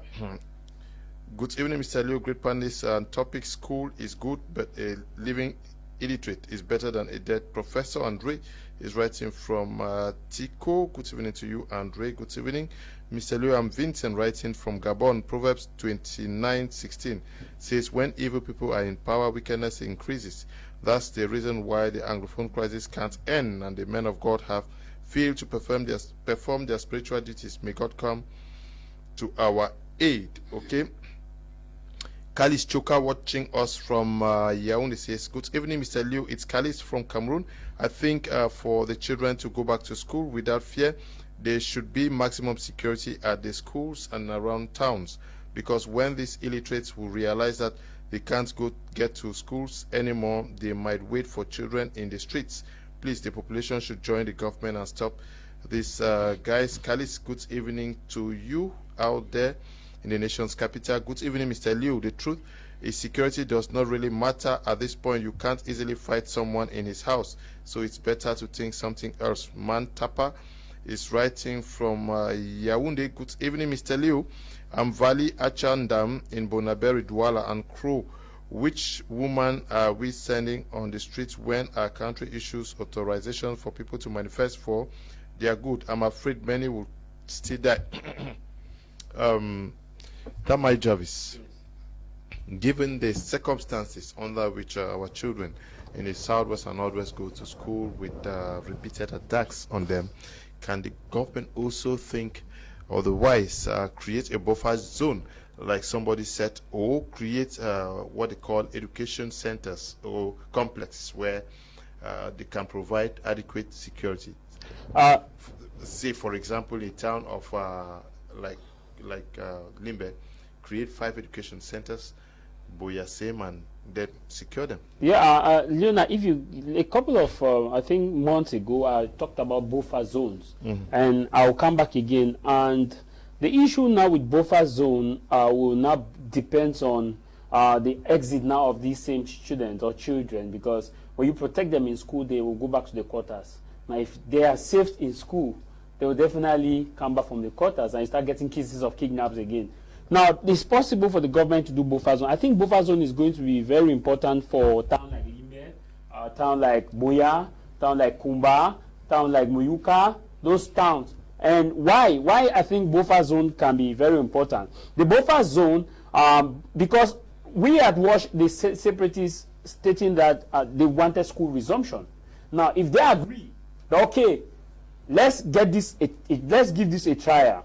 If both parties are really serious of resolving this conflict or education, of say keeping school outside, they said, let's give this a trial. Let's create the buffer zone. Let this buffer zone be this at this particular location in such a way that it protects the children who are in school, so that you don't attack. I think it will be very important. But if we look at the composition of the politicization of the process, if a buffer zone needs to be created, it will now involve the politicization. People will now want to siphon money. People will now want to take contact of it. But I think there's a need for buffer zone to be created. 4 reasons why I see that we need a buffer zone for education. 1, education must exist, war or not war. You know, in Afghanistan there's war. People are going to school. In Kinshasa, we have the trouble region, there's war. Conflicts, people are going to school. Then the other issue is that, Leona, we need, this student must go to school for one reason. We need a succession plan. We are fading out. People are fading out. Who should replace them? We need a succession plan. And like as Apostle said, maybe someone who carries the destiny of this nation has been wasted as far as this time conflict is concerned. So we should not give room for people to be killed. Another reason why education must continue. Education must continue because at this point in time, we badly need a sector that will manage the political, economic. I ask myself, if we are to have a 2-state federation, who are those that will control the various federal structures in the next time that we may have it? Because our kids have been out from school for 4 years. Now look at the other French regions. For 4 years, their kids have been in for school, meaning that if a child who left university in first year, 2016, 2017, 2018, that child must have graduated now. And if we have a federal structure now, who are those that will manage? Will you take someone who has not completed this the first degree or advanced level, someone who has not gone to school to man these federal structures? What if it's a restoration as they are claiming it? If a restoration is supposed to be done now, Leonard, who are those that will man these structures? Because everybody who promotes school resumption or effective school is a sellout. Everybody who says no to atrocities is a sellout. Everybody who just criticizes one bad action is a sellout. Who are those that are going to man these restoration structures? It therefore means that those from diasporas are taking over because they are the best. They are best placed in this position to take over. So I believe that an aspect of school resumption is very important in terms of succession plan. We are talking about effective decentralization or accelerated decentralization or what other call it speedy decentralization. Now, if these structures are put in place effectively, they say, okay, those from FACO control FACO, those from Meme control Meme. Who are those that are going to be recruited in this decentralized structures. So to me, the government, if the government is serious, I think at one point in time I'll buy Mr. Andre and Fire and Apostle, because sometimes the government seemingly is serious, and at the end of the day you see the actions go on seriousness, because if they are serious, there are modus operandi that they'll put in place that school should review. Good evening all. Mr. Iboko, you have very good points, but when you see Pentecostal churches that have the Holy Spirit, what do you mean? Do you mean to say there is no Holy Spirit in Catholic Church, etc.? I disagree with you on that. Grace is writing from Douala. Mr. Liu, the CPD man says they are safe at school than at home. How many of them have a kid at home? Okay, I don't know whether there's a CPD man on this platform today. I love this today talk. I wish to say that the men of God in Cameroon can't do anything because many of them have been blinded with evil gifts. You can't dine with the devil and fight him. A kingdom divided cannot stand. But I think it's high time for the faithful ones to take this as a challenge and war against those demons in spirit. I would love to join. Eva is writing from Kumba. Good evening, Mr. Leo. It's Luis from Tico. Like I said last time, the crisis cannot end because the third party is involved. There is the ones who are getting rich because of of the crisis. Mr. Leo, good evening. My own contribution is that Cameroon government is not serious because they are toying with the lives of people. Writing from Madama Honorine, writing from Moliko. Good evening to you, Madam Honorine. Remember, security has been there all these years and nothing has been done. Serious dialogue is needed, okay? This one says, good evening, Mr. Leo. What we are going through, we need to be prayerful, both government and individuals. It is Julia writing from Limbe. Far Evis Tayon, what should be done to guarantee the safety, security of children in schools in the southwest and northwest regions? For the safety of children in the northwest and the southwest region, the first thing that should be done is that Yaoundé regime should change from a kangaroo regime to a serious regime. Anything different from that, they are simply dancing Bafia dance and singing Hallelujah chorus. The other things that need to be done are simple. For security to be beefed up, Yaoundé regime needs to put in place a proper platform for negotiation. They can call it dialogue, they can call it anything, because even America cannot put security everywhere. I have told Yaoundé regime that the security is in three phases for schools. There is security within school, security between school and the house, and security in the house. So insecurity takes the same measure. If you could be secured in school, you cannot tell what can happen to you. Like we got the case of those students from GBHS and GTHS Fundong. They were waylaid on the way.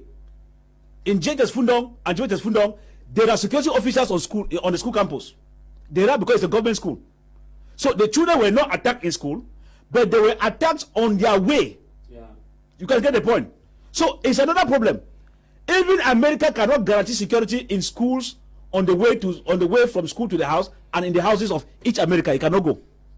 Therefore, the state is playing a ping-pong game, deceiving people that security measures are up to tax when they cannot, as even America cannot do it. So the only thing they can do is that the state should leave the issue of propaganda. You see, I accuse the state all the time because when you are working with a weaker group, the state is a constituted authority that we have every reason to hold the state responsible. That's the reason. Some people have misquoted me each time I'm calling on the state. If you are a state, you are a sole guarantor of peace. If you don't serve a people, it goes off hand or out of control, you are the cause of it. That is why when a special tribunal will be set, government officials will take a higher jail term than separatist fighters. All of them will take home. But I'm saying that government officials will take a higher jail term because the judges will be looking at, if you had acted at a point in time, surely the issues we have now in terms of kidnappings, killings and all that would not have even existed. So that's why you see me hanging on the government. I will hang on their necks. If you take police officers, gendarmes, and put them to collect money in their numbers, in a quantum, you multiply checkpoints When schools are not secured, it means that you yourself are taking northwest and southwest to make your money. And I'm sure the money gets to some of you wherever you're listening to me. In a nutshell, I was equally saying, when I watched the Kumba issue, just like what Apostle was saying, how a woman cried, I asked myself, it is because things are not going wrong in this country.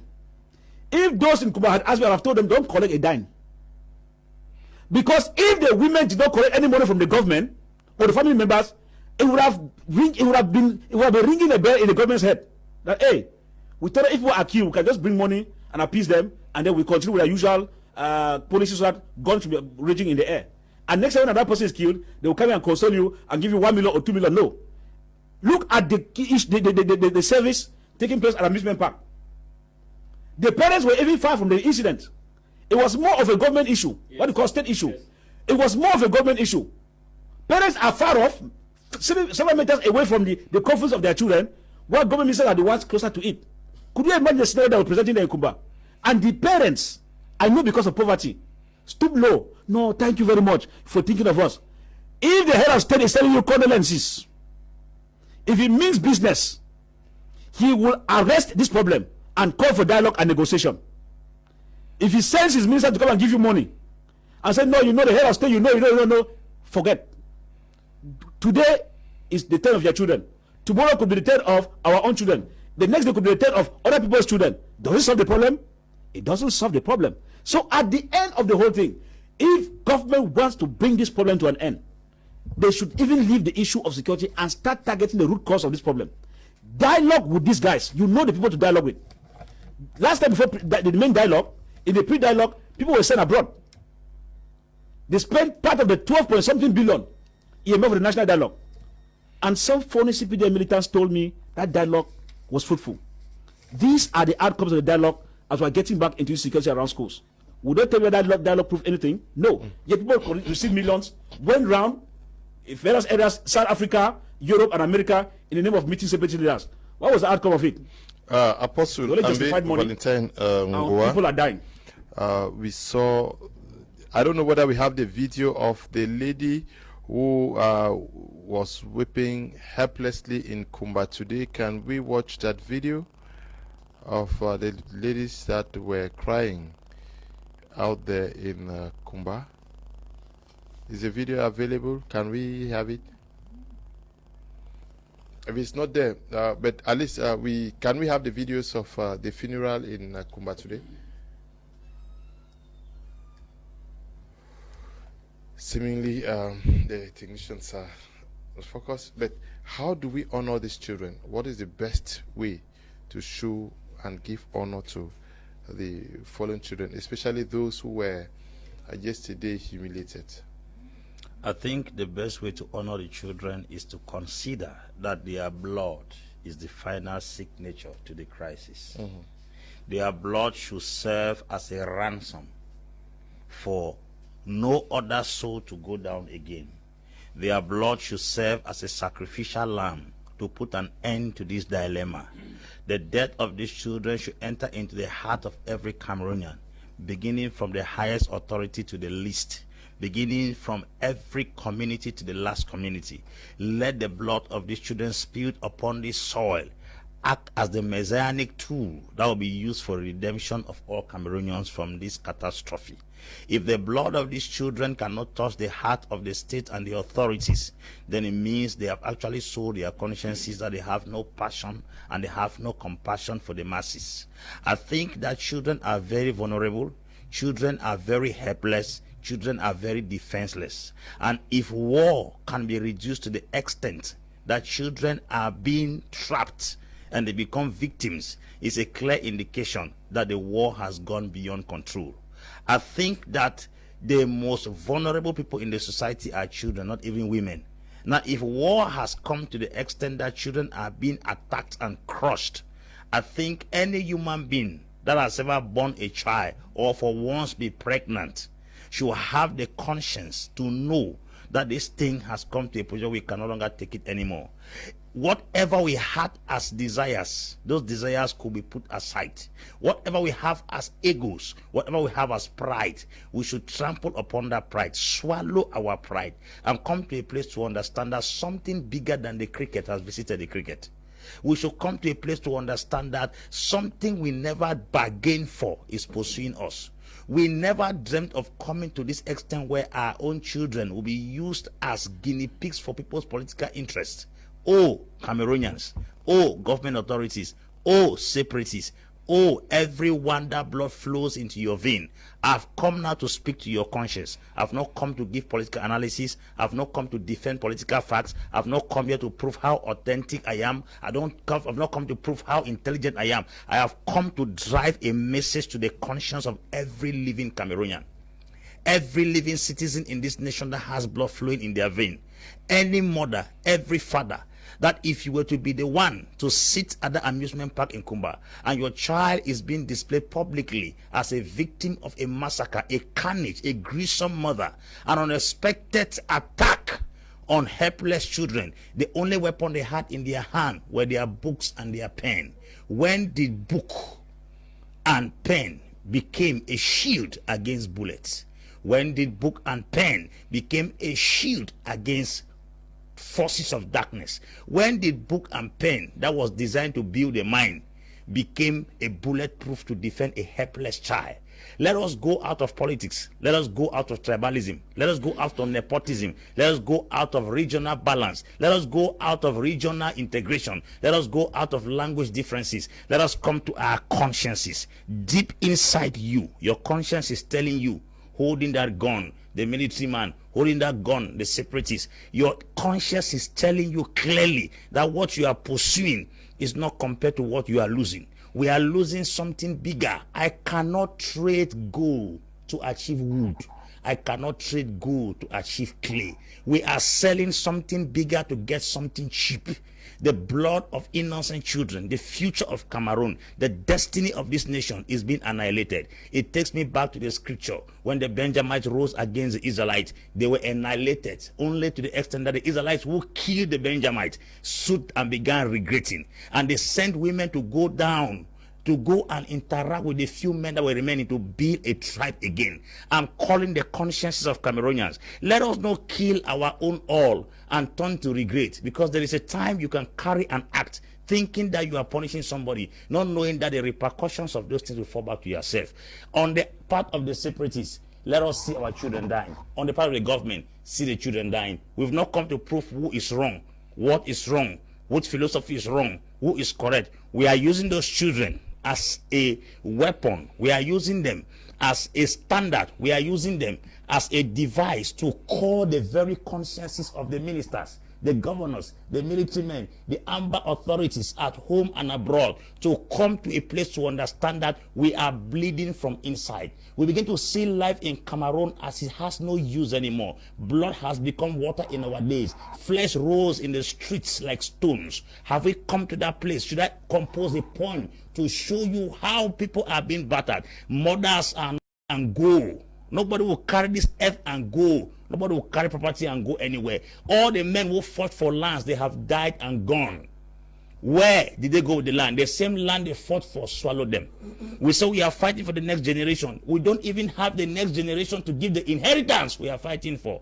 Please, let us get out of politics. I've not come tonight as a political analyst or political scientist. I've come tonight as a father who is being touched by the blood that oozes out of the helpless children. I've come tonight as a man who has a conscience, who is being touched by the nakedness and the nakedness of the children. I'm talking as somebody who has a child that I cannot stand to see my own child's blood flow on the ground. I'm talking like somebody who will not send a child to school and watch her come back naked. I'm talking to you, my fathers, my brothers, my sisters. Let us sell that pride that we have and give our consciences a chance to reason.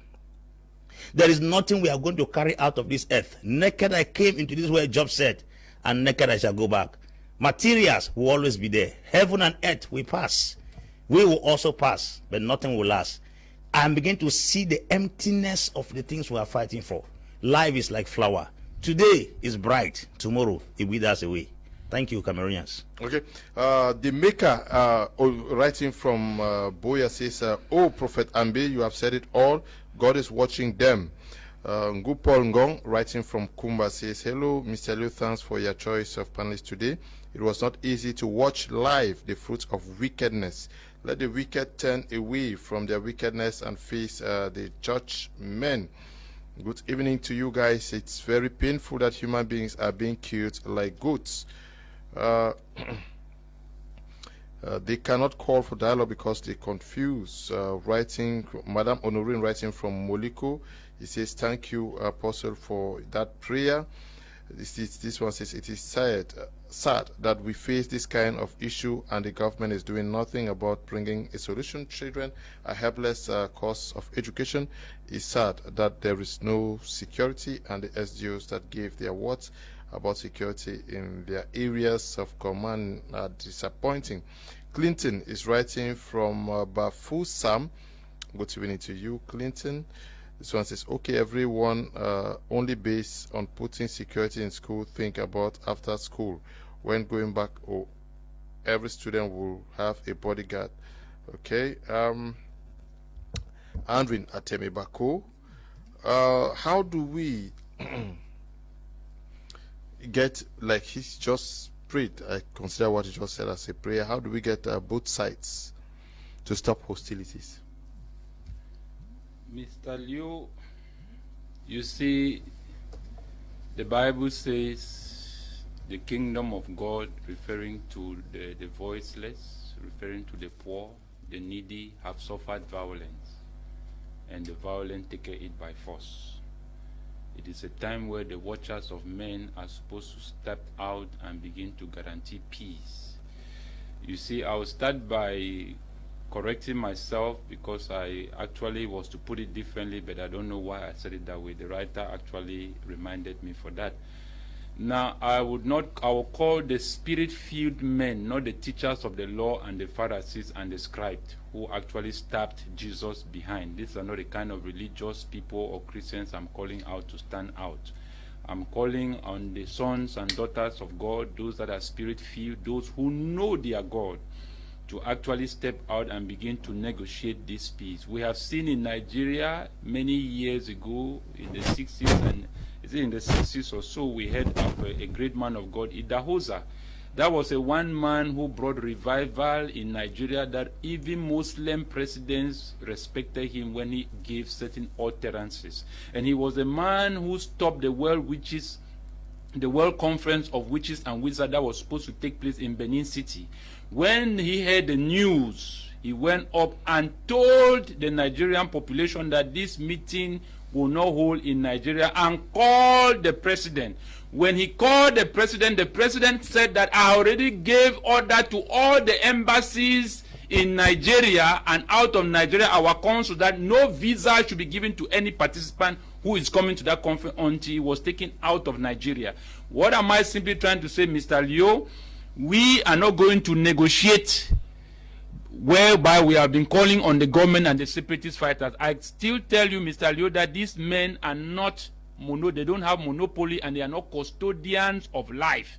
We saw with Abraham, when Abraham went to offer Isaac, God made Abraham to understand that no blood of a child worth keeping an old man alive, because it is an old man or it's a shepherd or a father who should go out and fight for his sheep. The reason why I have been calling on the church, Mr. Liu, is because when you read the law of tithes, it says that it is an assurance that no cankerworm or enemy will befall God's people. I'm saying that not only that the men of God has an obligation and it's a moral responsibility for them to use their faith and begin to negotiate peace into this nation. When a country like this has lost vision, we should not follow normal processes because we are trying to misquote scriptures when the Bible says we should obey authorities. It was referring to God-fearing authorities, not authorities that are coming to kill and mortgage the destiny of our country into the hands of evil. I am saying that, Mr. Liu, the watchers of men, I gave you example last time, the Bias regime recruits army. Even when they are being killed, he recruits new one and send them out. The Ambazonians don't recruit, they don't train, they have ready armies to fight. Why is it that the church who receive a mandate from Christ to make disciples of him and to go out into the nation, why is it that they train, they recruit, they train, they recruit? None of their armies ever leave the church to go out. I am saying that, Mr. Leo, this is a time where they need to go out and begin to defend their title. They begin to defend their gospel and begin to defend the name of the God which they represent. That is what I'm trying to say, that, Mr. Leo. In my perspective, the killing of these children is a red line, which I believe that the people have crossed. It is not a time where we want to begin to follow all this process and begin to call on the government, Mr. Leo. Examples need to be set in Cameroon. When we start seeing some of these leaders of the separatist fighters falling down like bags of salt, and seeing some of the government who have decided that the people of the Northwest and Southwest are not going to go free, we start seeing. When Jesus prayed in his closet, after praying, he confronted the devil. When Moses ran out of Egypt, he came back and confronted Pharaoh. When the magicians of Pharaoh turned snakes, Moses took his staff and turned a snake that swallowed up the snakes of the other magicians. This is a time where we are expecting the sons of God to begin to rise, because the Bible says that the world mourns and groans for the manifestation of the sons of God. I gave you last example here, Mr. Leo, that if the church or the men of God, the sons and daughters of God, were able to win a battle which angels were incapable of defeating according to the book of Revelation 12. That means that the church has the capability. I'm not talking of men of God who have political interest or who have self-interest in building an empire to extort money out of people. I'm talking about men who are selfless, shepherds who are ready to remove their sheep from the mouth of very dangerous lion. People who can guarantee safety in the midst of war. It's not a time, Mr. Leo, to begin to inflict fear on people. This is a time where I expect the men of God to begin to build faith and security and assurance and hope in the minds of Cameroonians and in the minds of those people in those two regions. Because it will take God. It will take God to solve this problem, because it has been above man, and we have seen that the demons and spiritual forces have taken power over this world, where they are only seeking for blood. We are not going to let our children die, because the continuity of every man lies in his seed. So if we start killing the seed, it means that we don't have any future anymore. So this killing must stop by force, Mr. Liu. That is my position. Mr. Liu, tell your panelists in the studio to talk to government to end this war. The separatists have nothing to do. They should be like the MRC member and apostle. Things will change. Okay. Thanks, Pastor, for your prayer. God is really watching them. Madame Bertrand from Muyuka. This one says, good evening, Mr. Liu. And all panelists, how long will the government be moving up and down just to put in cosmetic measures? Mr. Liu, please look for a day to bring pastors, fathers, reverend, and men of God in all denominations in the panel. Sakwe is writing from Tico. They were here 2 days ago, and next week they are still going to be here. Good evening, Mr. Liu. It's Vanessa from Boya. What's the way forward after everything the government, the UN, the Pope only came and condemned? Who then holds the solution to all these wahalas? Okay, thank you, Apostle Ambe, for that prayer. I pray let it change the situation in our country. Emmanuel is writing from Kumba. Good evening to you guys in the studio. A big thanks to the pastor for that wonderful message. God bless you, and we pray for a better change. Baya Blesser from Tico, New Bonaco. Good evening, Mr. Lee. I appreciate the efforts. My worry or question are those in power listening to the cry of Cameroonians for peace? 2, if they are not, and for the past 4 years they continue to pursue an unproductive war, then they are not a government of the people, nor are they for the people. Law Richard is writing from Yaoundé. Good evening to you. Greetings, Mr. Liu. You have a set of good panelists. The morning issue is just a window dressing. After this one next, what we need is an end to the crisis. Apostle Ambe, thank you for the prayers. Daisy is writing from Kumba. Good evening to you, Daisy. I am therefore Jeff from Douala, appreciating the defending our southern Cameroon and trying to join Cameroon as one, biting the heights of Cameroon government and setting out men of God to build faith. Okay. Don't know what you mean. Greetings, God bless you. Pastor Ambe, you have said it all. Vanity upon vanity, all is vanity. Madam Amando is writing from Douala. Good evening, Mr. Liu. I write to you now with tears running down my eyes. The apostle has just talked like the true man of God and father of the children that he is. Claude is writing from Boya. Greetings to all in the station. I am Melanie from Mutengene. We have been talking for so long. It is time we begin to act. Government promise for security, but the security is only for government authorities. Okay, when two cows fight, it is the grass that suffers. People really say after Limbe was yesterday, condemnations, but people say they are no longer interested in condemnations, they want action. Nobody will keep wanting to do same thing over and over again and expect a different result. We've been condemning, we've been criticizing, we've been accusing, we've been laying things. The issue is, let me wear the cap of a negotiator, which I am. This is an emotionally charged conflict. And in an emotionally charged conflict, the two parties will never see reason. They will see bad emotions. The government on its side will want to see emotions that they push the war to an end by using the armed aspect of it. The separatists themselves will always say they will fight till the last man standing. Now, in an emotionally charged conflict, there are not two parties in conflict. People feel like there are two parties. It's not the government against the amber. There is a third party, and the third party now is the common man. We call that the third side. The third side in conflict are those people who are the vulnerable, like the women, the children, the church. Now, if you look at the peace in South Africa, the church, the third side came in, and the third side was highly galvanized. So the third side has a force to reckon with. Now, it is this third side that need to stop condemning. It is this third side that need to stop blaming, because it is only the third side that is still sane, that still have that mentality of using critical judgment, that still have the ability of not looking things from position, but looking at things from interest. Because the interest of the third side is that they should be protected and the war should stop. And who are this third side? The third side are the women, are the children, are the churches. Now, I keep saying that in this Anglophone crisis, as I've always been saying, it is the third side that will bring peace in this country. It is the third side that will get these people to talk. It's the third side that will bring the state actors and the non-state actors on the table. It is the third side that will bring an international tribunal. It is a third side.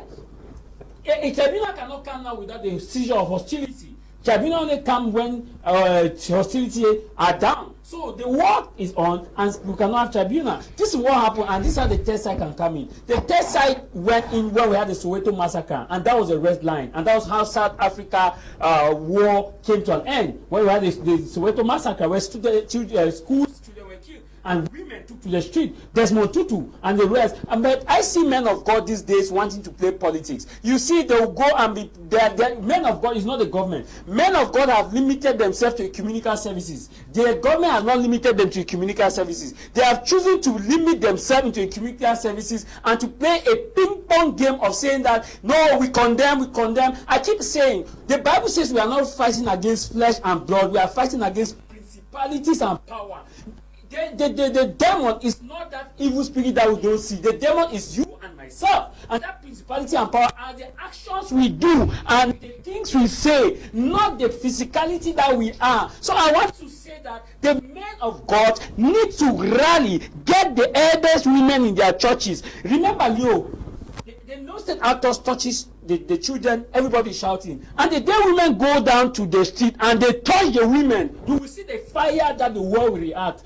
It's just that the women have chosen to want to play the politics and go to the SD office, and the governor is asking, who do you know who is responsible? They say no. The governor is saying the mother here who is deputy speaker of the House of Assembly has told you who is responsible. So repeat after me, who is responsible? The women said, we don't know. So when you start looking at those motives, the day the women will choose and sit at Bongo Square for 2 days, and the governor cannot leave up and go to my 17, the ministers cannot leave here and go to the ministerial lodge, and the women will stand there, and a military bullet touches one. That day you will not know Cameroon as it is. That's the power of the third side. They don't know. We keep saying The government will never sit on the table, yo.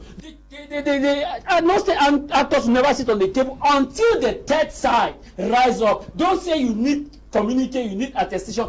The same power you have as women, refuse them sex, refuse them food, refuse even giving offering. The third side has that power to galvanize. I keep saying that men of God should stop limiting themselves to ecumenical services, and they should stop limiting themselves to calling ministers for money. The power of the men of God. You see, let me ask, who are those that will fill these churches? I believe that every day, Leonard, we keep looking at those who are killed by the bullet.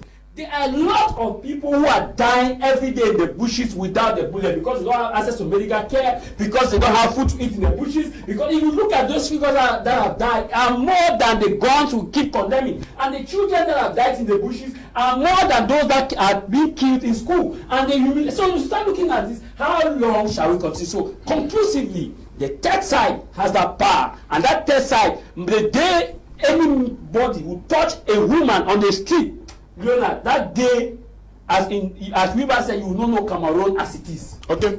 How do we sort things out? Because it is raising the issue of the third side. Do you also believe, like him, that they should force both government and separatists to end hostilities? Yes, I think he has a point there.